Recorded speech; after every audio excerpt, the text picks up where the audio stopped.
स्वागत है आपका। इस प्लेलिस्ट में हम चैप्टर नंबर 8 मोशन के सारे एनसीईआरटी क्वेश्चंस को डिस्कस कर रहे हैं। एक्स्ट्रा क्वेश्चंस के लिए और सैम्पल पेपर्स के लिए अलग प्लेलिस्ट है। तो पिछली वीडियो में हमने जहां तक कवर कर लिया था, अब उसके आगे कंटिन्यू करते हैं। नेक्स्ट क्वेश्चन पे आते हैं। An object travels 16 metre in 4 seconds.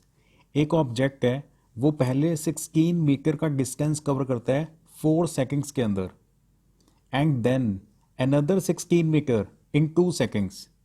देखो, पहले उसने 16 मीटर का डिस्टेंस कवर किया था और इतना डिस्टेंस कवर करने में उसे 4 सेकेंड्स का टाइम लगा था। उसके बाद दोबारा से वो 16 मीटर और कवर करता है और ये वाले 16 मीटर कवर करने में उसे सिर्फ 2 सेकेंड्स का टाइम लगता है। What is the average speed of the object. अब हमने एवरेज स्पीड निकालनी है। सिंपल सा क्वेश्चन है, चलो सॉल्व करते हैं।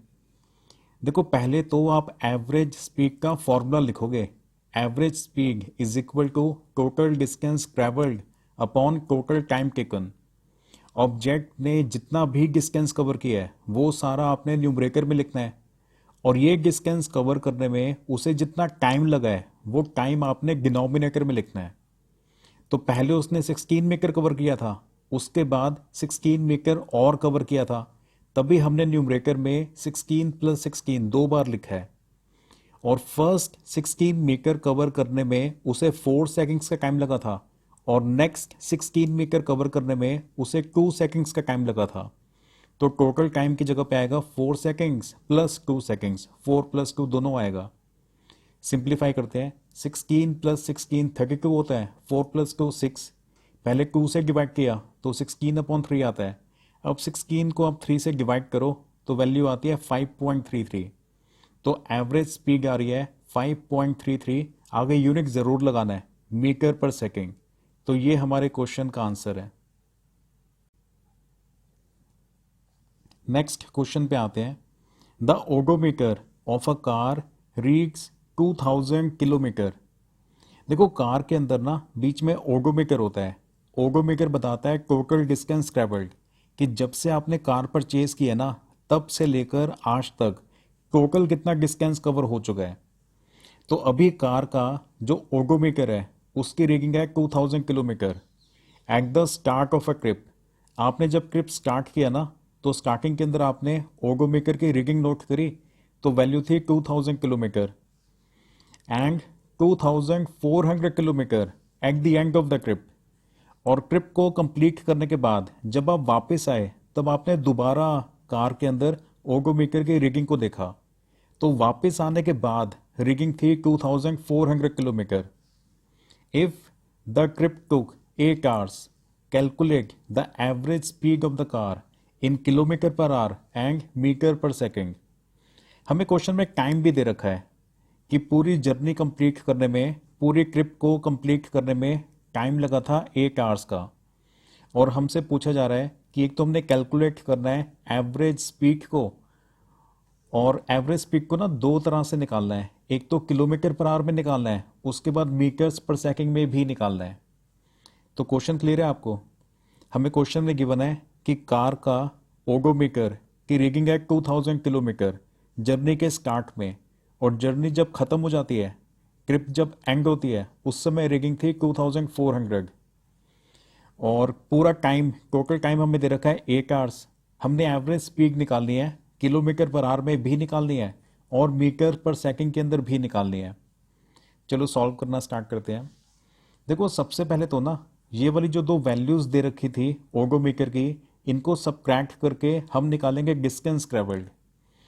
टोटल डिस्टेंस ट्रेवल्ड का फॉर्मूला ये होगा odometer reading at the end of the trip. जब ट्रिप का आपका खत्म हुआ, जब जर्नी कंप्लीट करके आप वापस अपने घर पे आ गए, उस समय जो ओडोमीटर की रीडिंग होती है ना, उसमें से जब आपने ट्रिप शुरू किया था, जब ट्रिप की बिगनिंग थी, उस समय की ओडोमीटर रीडिंग को सबट्रैक्ट करना होता है। जब आप घर वापस आए तो रीडिंग थी 2400, तो उसे यहाँ पर पुट करेंगे। और जर्नी को जब स्टार्ट किया था उस समय रीडिंग थी 2000 किलोमीटर, तो इसको यहाँ पे लिखेंगे। तो क्रिप एंड होने पे वैल्यू थी 2400 और स्क्रिप्ट की बिगनिंग में ओडोमीटर की रीडिंग थी 2000। तो इन दोनों को सब्ट्रैक्ट करके आता है 400 किलोमीटर। तो इसका मतलब डिस्टेंस कवर हो रहा है 400 किलोमीटर का। तो हम यहाँ तक पहुँच गए थे। हमने दोनों रीडिंग्स को ना सब्ट्रैक्ट करके ये पता लगा लिया कि हमने डिस्टेंस कितना कवर किया है। डिस्टेंस हमने कवर किया है 400 किलोमीटर का। टाइम हमें क्वेश्चन में डायरेक्टली दे रखा था कि टाइम 8 आवर्स है। हमने फाइंड करनी थी एवरेज स्पीड। तो पहले तो आप एवरेज स्पीड का फॉर्मूला लिखोगे।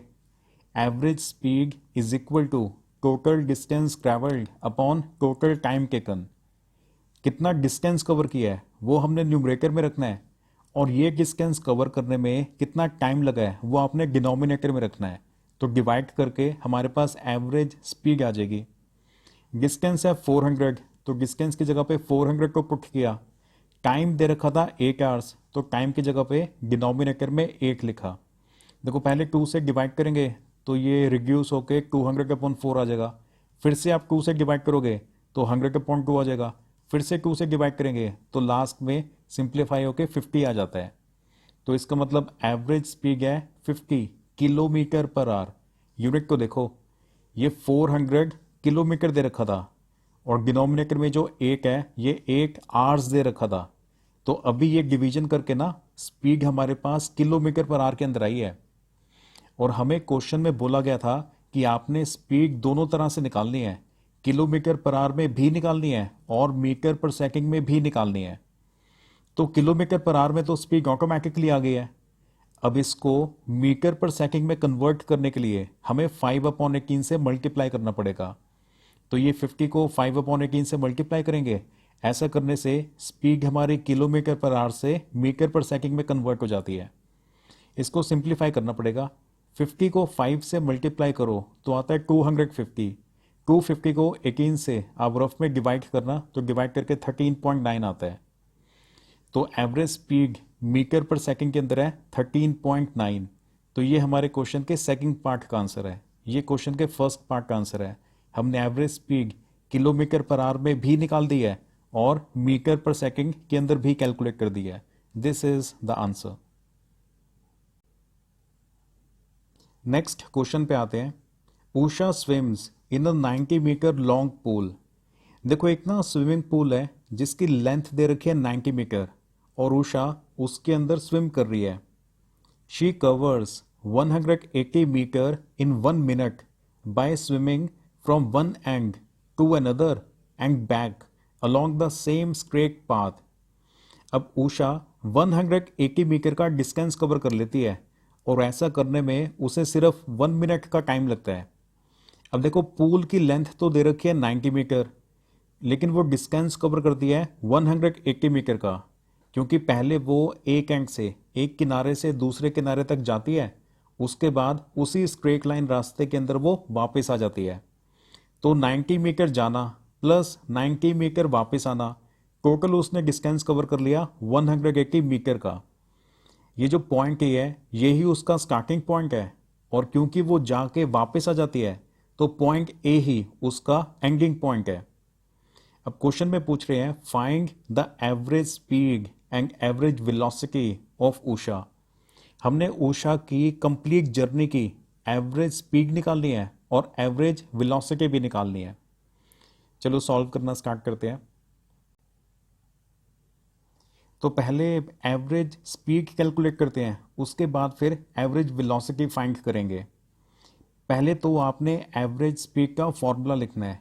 Average speed is equal to total distance covered upon total time taken. Total कितना डिस्टेंस कवर हुआ है उसे आपने न्यूमरेटर में रखना है, और ये डिस्टेंस कवर करने में जितना टाइम लगा है उसे आपने डिनोमिनेटर में रखना है।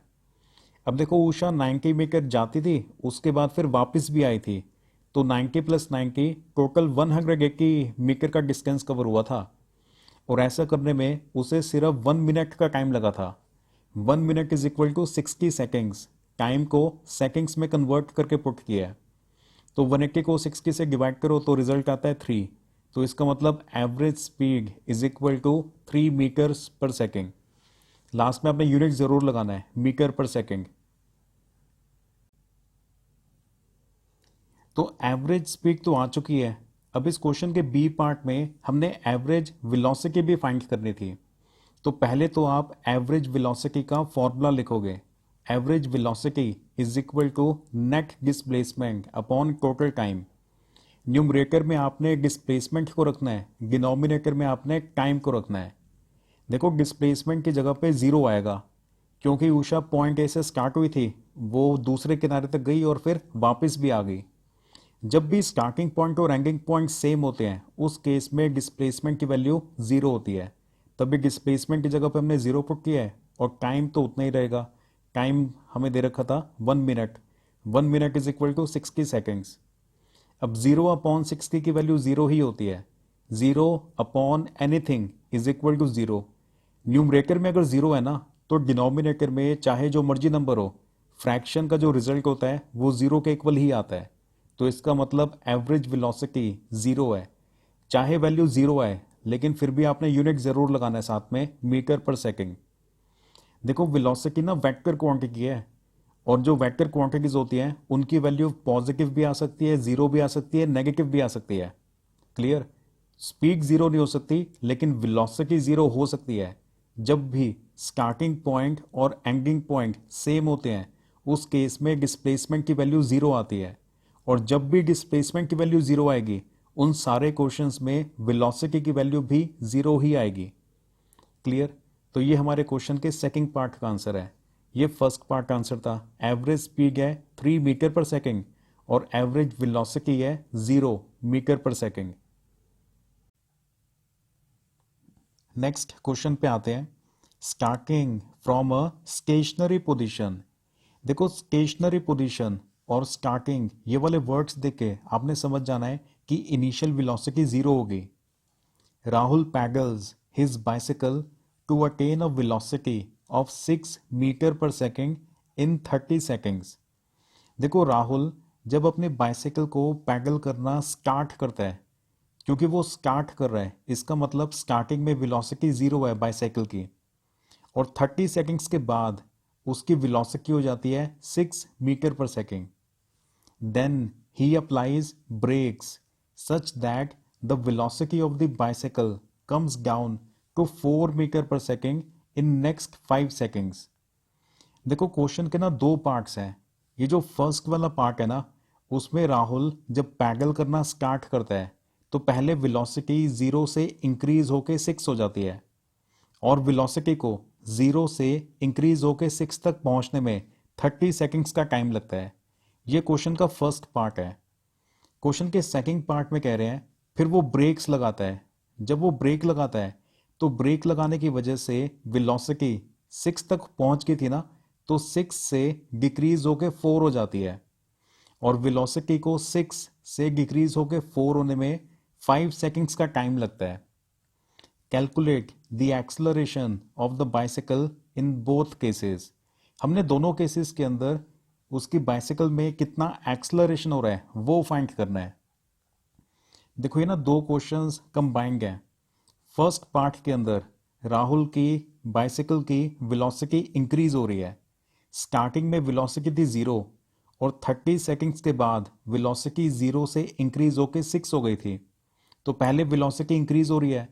जब वेलोसिटी इंक्रीज हो रही है उस समय कितना एक्सेलरेशन है क्वेश्चन के फर्स्ट पार्ट में, तो वो फाइंड करना है। फिर ये क्वेश्चन का सेकंड पार्ट है। राहुल ब्रेक्स लगाता है।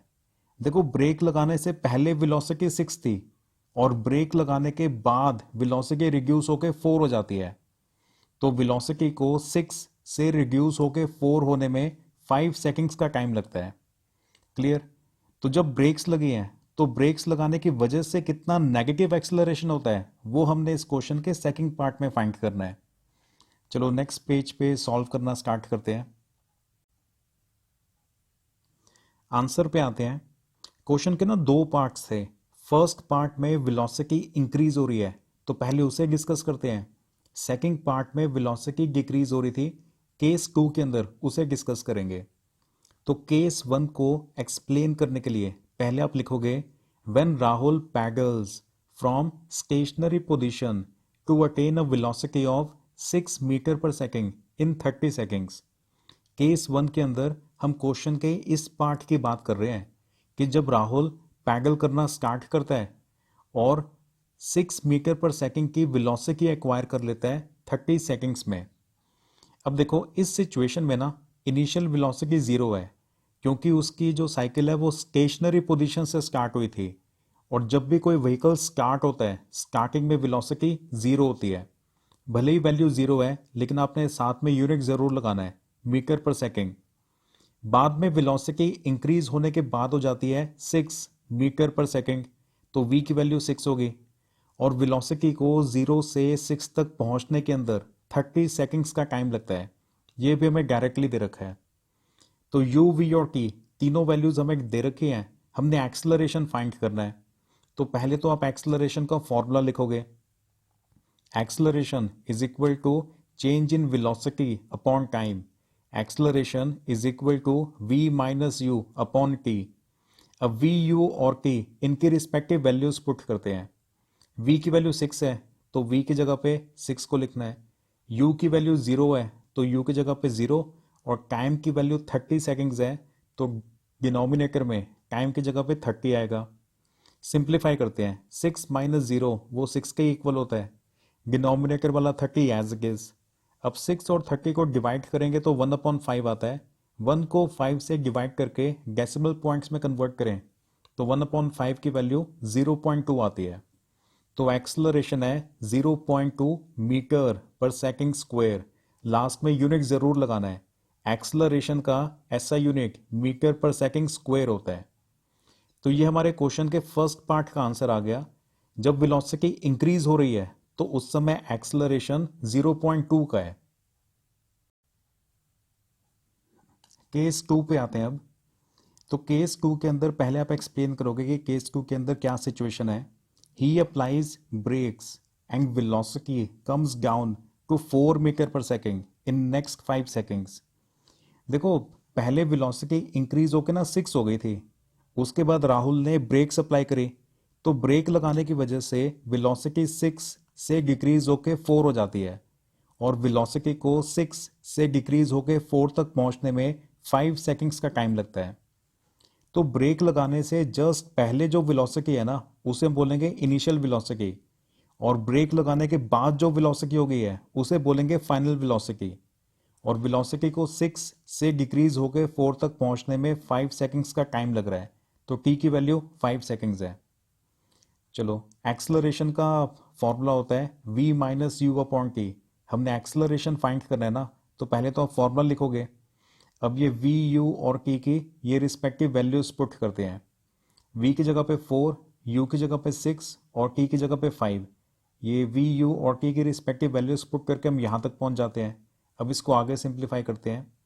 4 माइनस 6 ये सब्ट्रैक्ट करके माइनस क्यों आता है, डिनोमिनेटर वाला 5 एज इट इज, डिवाइड करने के बाद वैल्यू आती है -0.4। एक्सेलरेशन सेकंड केस में आता है -0.4। आगे यूनिट जरूर लगाना है, मीटर पर सेकंड स्क्वायर। एक्सेलरेशन का ऐसा यूनिट मीटर पर सेकंड स्क्वायर होता है। देखो वैल्यू नेगेटिव आ रही है ना, तो इसका मतलब स्पीड इंक्रीज नहीं बल्कि डिक्रीज हो रही है, तो ये रिटार्डेशन है। एक्सेलरेशन और रिटार्डेशन दोनों को रिप्रेजेंट ए से ही करते हैं, बस जब रिटार्डेशन होता है तो ए की वैल्यू नेगेटिव आती है, और अलाउड है ये, क्योंकि एक्सेलरेशन भी वेक्टर क्वांटिटीज है।